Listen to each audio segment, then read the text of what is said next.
వాడు పెద్ద దొంగ, అది పెద్ద మోసగత్త. ఈ విషయాల గురించి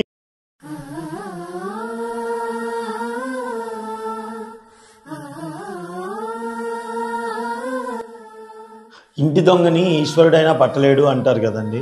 అట్లా జరుగుతాయి కొన్ని విషయాలలో.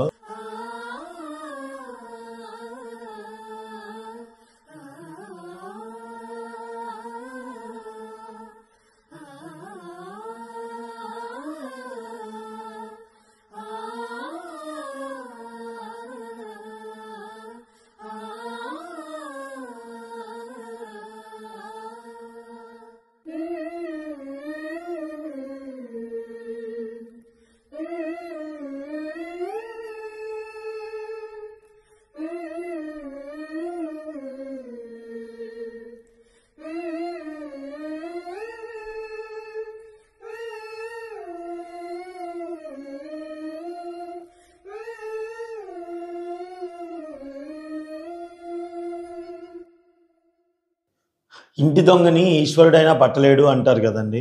అట్లా జరుగుతాయి కొన్ని విషయాలలో. మేము మేము ఎంత నమ్మామంటే, ఇప్పుడు నేనంటే కొంచెమైనా ఆలోచించే ఇది ఉందండి. అంటే ఐ మీన్ ఎవరు కొంచెమైనా అంటే నాకు కూడా బుద్ధి లేదనుకోండి, అది వేరే విషయం. నాకు కూడా బుద్ధి లేదు. బుద్ధి ఉంటే నేను అలాంటి వాళ్ళని ఇంట్లోకి రానిచ్చేవాడిని కాదు. అయితే మా సునీత ఎప్పుడో పోయిన విషయాన్ని ఇప్పుడు ఎందుకు తీసుకొచ్చారనుకోండి కొందరు అనుకుంటారు. కొంతమంది వాళ్ళు మాకు ఎవరైతే అనుమానంగా ఉందో, ఎవరైతే ఉందో వాళ్ళు కూడా ఫోన్ చేసి అడగటము, ఏమైంది దొరికిండ్రా అని చెప్పేసి మాట్లాడటము, ఇవన్నీ చేస్తున్నారు. అయితే అసలు జరిగిన సిచ్యువేషన్ మీకు ఒక క్లారిటీగా చెప్తాను. ఇప్పుడు ఫస్ట్ ఆఫ్ ఆల్ ఈ విషయంలోకి మధు వాళ్ళకి ఎటువంటి సంబంధం లేదు. ఇక్కడ నుంచి పోయి మధు వాళ్ళ దగ్గరికి వెళ్ళి మధు వాళ్ళ దాంట్లో కామెంట్ పెడుతున్నారు. అది కూడా ఇక్కడ కామెంట్స్ ఆఫ్ చేస్తే పోయి అక్కడ వల్గర్గా కామెంట్లు పెడుతున్నారు. మధు వాళ్ళకి ఉమాకి ఎటువంటి సంబంధం లేదు. వాళ్ళు మా వస్తువుల్ని భద్రంగా చూసుకునే వాళ్ళే కానీ మా వస్తువులు తీసుకెళ్ళే వాళ్ళు కాదు. వాళ్ళు అలాంటి వాళ్ళు కాదు. నా ఫ్రెండు ఎప్పుడు వాళ్ళు నిజాయితీగా ఉండేవాళ్ళు. ఒక్కటండి, మీరు ఆలోచించండి. ఇప్పుడు వీడి దొంగ, వాడు పచ్చి దొంగ, అది పెద్ద మోసగత్తె అని మనకి ఎవరికైనా విషయం తెలిస్తే మనం లోపలికి రాణిస్తామా? ఇళ్లలోకి రాణిస్తామా? రానియం కదా. మాకు తెలియలేదు, వాళ్ళని మేము నమ్మాం. అందరిలా ఎట్లా నమ్మాం? నేను లేని సమయంలో జరుగుండొచ్చు. ఉన్నప్పుడు జరిగిందో నాకు తెలియదండి. అదేంటంటే అది దేవుడికే వదిలేస్తున్నాము. అయితే సునీతకి నేను నాకు వచ్చిన డబ్బులతో చాలా ఇష్టంగా కొనుక్కున్న నక్లీసు, ఇది పెద్దవండి, ఇంత పెద్ద ఇయర్ రింగ్స్ 2 తులాలు ఉంటాయి. అవి నెమలి పించం ఇయర్ రింగ్స్ అనమాట. ఇయర్ రింగ్స్ పెద్ద బుట్టల దిద్దులు. నాదొకటి వైట్ స్టోన్ ఉన్న రింగ్ అనమాట. అలాగే ఒక బ్రాస్లెట్, నా రింగు, సునీత నక్లీసు, ఈ బుట్టల దిద్దులు, సునీత కళ్యాణపు రింగు, లక్ష్మీదేవి రింగు, వైట్ స్టోన్వి, ఇవన్నీ కలిపి పోయాయండి. పోయిన తర్వాత కూడా ఈ రోజు వరకు కూడా నేను ఎక్కడ కేసు పెట్టలేదు, పోలీసులు కేసు పెట్టలేదు, ఎక్కడ పెట్టలేదు. ఒకటే అన్నా నేను మా సునీతతో, ఏమన్నా అంటే, నీ వాళ్ళు, నా వాళ్ళు, నా ఫ్రెండ్స్ అందరూ వస్తున్నారు, మనం ఎవరి మీదని కేసు పెడతాం? జాగ్రత్త లేకపోవడం మన మూర్ఖత్వం. మన లోపల ఎవరున్నా తాళం వేసుకోవాల్సిన బాధ్యత మనకుంది. అది మన మూర్ఖత్వమే. ఇప్పుడు రేపటి రోజున అది ఖచ్చితంగా వాళ్ళ నుంచే బయటపడుతుంది అని నాకు నమ్మకం ఉంది. ఆల్రెడీ నాకు ఇన్ఫర్మేషన్ వచ్చింది. కానీ నాకేంటంటే వాళ్ళ మీద వీళ్ళు కోపంతో చెప్తున్నారో, వీళ్ళ మీద వాళ్ళు కోపంతో చెప్తున్నారో, మనం సాక్ష్యాధారాలు పెట్టుకొని మనం మాట్లాడుకోవాలి కదా అని చెప్పేసి నేను ఎప్పుడో వదిలేశాను. కానీ నిన్న నేను వదిలేశాను. ఇంకా నాకు ఆ దేవుడు అనేవాడు ఉన్నాడు. నా వస్తువు అనేది నాకు వస్తే వస్తుంది, లేకపోతే రాదు. ఇంకోటి ఏంటంటే నేను అంతకంటే డబల్ సంపాదించాను. దాని తర్వాత అది పోయిన తర్వాత నేను అంతకంటే డబల్ సంపాదించాను. నేను ఏ రోజు కృంగిపోలేదు, నా భార్యను నిందించలేదు, నా భార్యను తిట్టలేదు, నా భార్యను కొట్టలేదు. ఎందుకు నువ్వు ఎంత నిర్లక్ష్యం చేసావు, అంత బంగారం పోగొట్టావని ఏ రోజు నా భార్యను అనలేదు. ఎందుకంటే తనేంటో నాకు తెలుసు. సో ఇప్పుడు వాడెవడో దొంగతనం చేశాడనో, అదవుతామో దొంగతనానికి వచ్చిందని చెప్పేసి నా పిల్లాన్ని నేను బాధ పెట్టలేను కదా, నా పిల్లని అనలేను కదా. సో ఆ విధంగా అనమాట. అందుకని చెప్పేసి నేను నా భార్యను ఎప్పుడు అనలేదు. కానీ అంతకంటే డబుల్ సంపాదించాను. ఒక్కటి మాత్రం నమ్ముతాను, నేను ఇప్పటికీ నమ్ముతా. వాళ్ళంతా వాళ్ళే ఫోన్ చేసి తప్పైంది మేమే తీసామని చెప్పేసి, లేదా నేను ఖర్చు పెట్టుకున్నాను, అమ్మేసుకున్నాను, నేను అప్పుడప్పుడు కొంచెం కొంచెం ఇచ్చుకుంటానని చెప్పేసి వాళ్ళంతా వాళ్ళే బయటపడతారని చెప్పేసి ఇప్పటిదాకా వెయిట్ చేస్తున్నాను. ముందు కూడా వెయిట్ చేస్తాను డెఫినెట్గా. కానీ కొంతమంది చెప్పారు, కొందరు గురించి చెప్పారు. కానీ నేను ఇప్పుడు నా కళ్ళతో నేను చూడలేదు కదా నేను వాళ్ళ మీద మనం నిందేసినట్టుగా ఉంటుందేమో అని ఆలోచించాను. ఎందుకంటే ఒక్కసారి మనం నిందేస్తుంది పెద్ద నింద. ఒకసారి మనం ఒకవేళ నింద కాకపోయినా అది నిజమైనా కానీ సాక్ష్యాధారాలు మనకంటూ ఒకటి ఉండాలి కదా. సో ఇవన్నీ ఎవరొచ్చారు? ఇవన్నీ ఆలోచనలు పెట్టుకొని నేను ముందు చేయలేదన్నమాట. కానీ ఇది పోయిన తర్వాత మానసికంగా 1 నెల 2 నెలలు మేము ఎంత కృంగిపోయామంటే అంత కృంగిపోయాము. అప్పుడు మా సునీత అయితే అసలు బయటికి చెప్పలేక, కక్కలేక ఎంత బాధపడిందో 1 ఇయర్ వరకు మదన పడుతూనే ఉంది.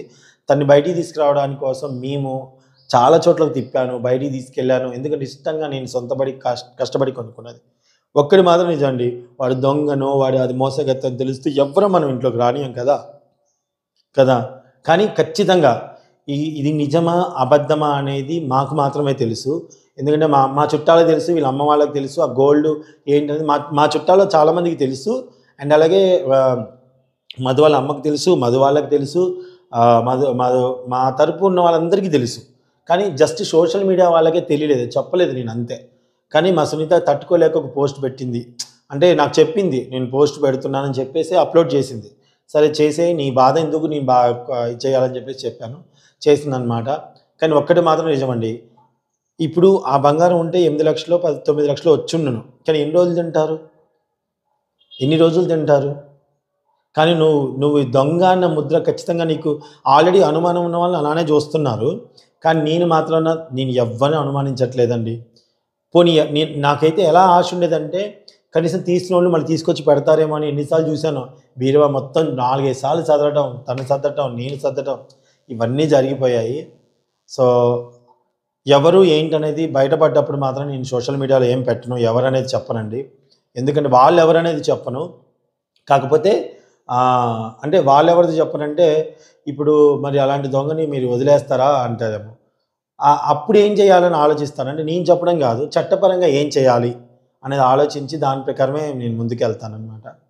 సో అది కాకపోతే ఒక్కళ్ళు మనం నమ్మినప్పుడు ఆ ఫోన్ తీసుకున్నప్పుడు ఒక్కళ్ళు మనం నమ్మినప్పుడు వాళ్ళ ఇంట్లోకి మనం వెళ్తున్నప్పుడు మనం ప్రవర్తించే ప్రవర్తన అనేది ఎప్పటికీ ఉంటుందండి. నాకైతే ఇది మనమైతే ముందే చెప్తున్నాం కదా, వాడు మంచోడు. ఎవరు స్థితిజానా? సో అదనమాట. ఎప్పుడైనా సరే వాళ్ళు మంచోడు కాదు, ఈ చెడ్డోడు అని తెలిసినప్పుడు ఎవరు లోపలికైతే ఇంట్లోకి రానియము అది. అండ్ కానీ మా సునీతకి నేను అంతకంటే ఎక్కువ తీసుకున్న బంగారం, అంతకంటే ఎక్కువ కొన్నాను తప్ప తక్కువైతే కొనలేదు. దేవుడు అనేవాడు మాకున్నాడు. మా సునీత వెంకటేశ్వర స్వామిని నమ్ముతుందండి. ఆ స్వామివారి మీద ప్రమాణం చేసి చెప్తుంది, ఒకటే మాట స్వామివారి మీద ప్రమాణం చేసి చెప్తున్నాను నేను. ఆ దేవుడు అనేవాడు ఖచ్చితంగా వాళ్ళకి బుద్ధి రప్పియాలని కోరుకున్నా కానీ ఏ రోజు వాళ్ళు చెడిపోవాలని కోరుకోలేదండి నేను. వాళ్ళకి బుద్ధి రావాలి అంతే తప్ప వాళ్ళు నాశనం అయిపోవాలి, వాళ్ళ వల్ల వాళ్ళ కుటుంబం నాశనం అయిపోవాలని ఏ రోజు నేను అనుకోలేదు. ఎందుకంటే ఒక్కరు చేసిన తప్పుకి కుటుంబం మొత్తం అందిస్తే వాళ్ళ ఇంట్లో చిన్నపిల్లలు ఉండొచ్చు, వాళ్ళ ఇంట్లో పెద్దవాళ్ళు ఉండొచ్చు అని చెప్పేసి నేను ఆ రోజు అనుకున్నాను. ఇదేదో నా మంచివాడిని ముద్ర వేసుకోవడం కాదండి. నేను కర్మని బాగా నమ్ముతా అండి. మన ఎదుటోడికి ఏం చేస్తామో అదే నాకు వస్తుందని నమ్ముతా నేను అంతే. అందుకని చెప్పేసి నేను వదిలేశానండి. నేను పిచ్చోడిని అనుకోండి, లేకపోతే ప్రతి ఒక్కళ్ళు అంత బంగారం పోతే కేసు పెట్టలేదు, అంత బంగారం పోతే కేసు పెట్టలేదు, అంత బంగారం కేసు పెట్టలేదు అన్నారు. బంగారం పోయింది, కానీ ఆ వ్యక్తి అనే వాళ్ళు వీళ్ళు అని తెలిస్తే, మేము అంతగా నమ్మిన వాళ్ళని తెలిస్తే, ఒకవేళ తెలిస్తే ఆ బాధ ఇంకా నేను తీసుకోలేను, ఆ బాధ నా భార్య ఇంకా తీసుకోలేదు. సో అందుకని చెప్పేసి మేము కేసు అనేది పెట్టలేదన్నమాట. చూద్దామండి, చెప్తున్నాగా నాకు స్వామివారి మీద ఎప్పుడు నమ్మకం, ఆ వెంకటేశ్వర స్వామి మీద నమ్మకం. సునీత కూడా శనివారాలు పూజలు, ఒక్కపొద్దులు పూజలు ఉండి మరి సునీత చేస్తుంది. అంతకంటే దేవుడు ఎక్కువ ఇచ్చాడు, కానీ వాళ్ళకి బుద్ధి ప్రసాదించి ఖచ్చితంగా మళ్ళీ ఏదో ఒక టైంలో ఖచ్చితంగా ఏదో ఒక రూపంలో, ఆ రూపంలో కాకపోయినా ఏదో ఒక రూపంలో నా బంగారం నాకు ఇంటికి వచ్చేస్తుందని తెలుసండి. కానీ జాగ్రత్తగా ఉండండి. ఇలాంటి దొంగలకి, ఇలాంటి మోసగాళ్ళకి మీరు దూరంగా ఉండడం కోసం దయచేసి మీ జాగ్రత్తతో మీరు ఉండండి. ఓకేనా అండి? అదేంటి, నమ్మకండి, వాళ్ళని నమ్మకండి, ప్రతి ఒక్కరిని నమ్మండి. కానీ లోపలికి ఇంట్లోకి ఇంట్లో బేరవాళ్ళ దాకా వస్తున్నప్పుడు మాత్రం జాగ్రత్తగా ఉండండి. ఓకేనా అండి? థ్యాంక్ యూ సో మచ్ అండి.